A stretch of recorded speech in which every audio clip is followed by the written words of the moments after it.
दोस्तों, supreme court ने एक एक करके कई सवाल पूछे हैं और हमारे साथ इन सवालों का जवाब देने के लिए कांग्रेस के प्रतिनिधि मुकेश शर्मा हैं, तो अकाली बीजेपी के जो सहयोगी हैं मनजिंदर सिंह सिरसा हमारे साथ मौजूद हैं। सबसे पहले सिरसा साहब, आप लोग जो ये कह रहे थे, मतलब एलजी साहब की तरफ ये जो जवाब आया राष्ट्रपति का कि सबसे बड़ी पार्टी को बुला सकते हैं, ये हुआ कि बीजेपी को बुलाया जाएगा, लेकिन सुप्रीम कोर्ट सवाल कर रही है पिछले 5-6 महीनों में तो सरकार बनी नहीं, अब कैसे सरकार बनेगी?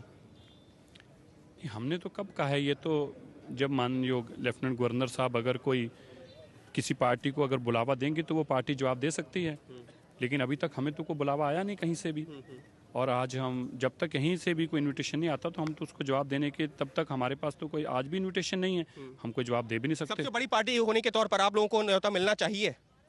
नहीं, ये तो उनकी मर्जी के ऊपर है। हमें पहले न्योता मिला और हमने कह दिया कि हम जोड़ तोड़ की राजनीति नहीं करते, हम किसी भी तरीके में सरकार बनाने के लिए जोड़ तोड़ नहीं करेंगे, और हमने उस न्योते को मना कर दिया। हाँ, दूसरी पार्टी जो थी अरविंद केजरीवाल ने और कांग्रेस ने जरूर जोड़ तोड़ करके सरकार बनाई और फिर रन छोड़कर भागे अरविंद केजरीवाल, लेकिन अब भी उनका मन है ऐसा ही कुछ करने का। आप लोगों का अभी भी ऐसा मन है कि अरविंद केजरीवाल के साथ में जैसा आप लोगों ने मिलकर सरकार बनाई थी वो छोड़ के?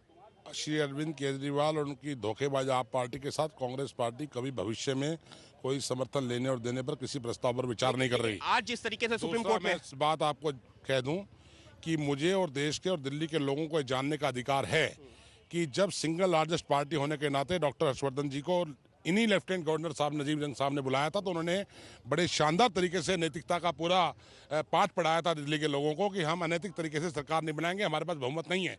तो दिसंबर से और आज तक कौन सा काला जादू बीजेपी के हाथ लग गया जिससे बहुमत साबित हो जाएगा? लेकिन बहुमत का आंकड़ा बताए बीजेपी। लेकिन दिसंबर से लेकर आज तक अगर कुछ फर्क आया है तो ये हुआ है कि विनोद कुमार बिन्नी जो कि आम आदमी पार्टी के साथ में थे, वो जो पार्टी से अलग हुए हैं, और दूसरा शौकीन जो कि जो निर्दलीय विधायक थे जिन्होंने आप लोगों के साथ में आए थे, वो जो है बीजेपी के साथ में दिख रहे हैं। आपकी जानकारी के लिए बता दूं, रामवीर शौकीन उस वक्त भी बीजेपी के साथ थे, अकाली दल उस वक्त भी बीजेपी के साथ था, सिर्फ बिन्नी एक ऐड हुआ है, उससे भी बहुमत साबित होने वाला नहीं है।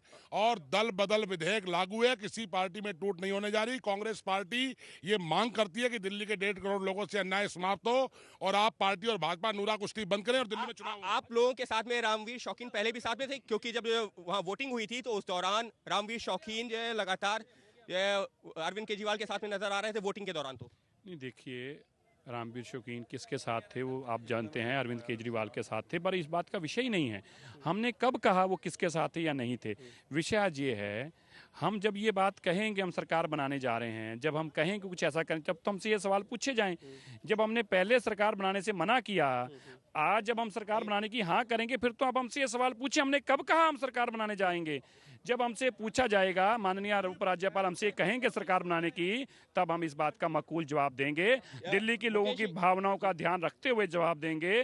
दिल्ली के लोगों ने जो हमें मत दिया है उसका पूरा ध्यान रखेंगे। हाँ, इतना जरूर हम आपको बता सकते हैं, अरविंद केजरीवाल सरकार बनाने से भाग रहे हैं, कांग्रेस को सारे टीवी चैनल मीडिया बता रहे हैं 14% बहुमत रह गया है उनका। मुकेश ये बताइए कि ये लोग तो कह रहे हैं कि हमने तो कभी कहा ही नहीं कि हम सरकार बनाने जा रहे हैं, और अगर न्योता मिलेगा तब देखेंगे। सिर्फ राजनिवास का दुरुपयोग गृह मंत्रालय के दबाव में नैतिकता का पाठ पढ़ाने के लिए दिल्ली वालों को किया जा रहा है, इसके सिवाय कुछ नहीं है। बीजेपी के पास कोई जादू नहीं है बहुमत साबित करने का।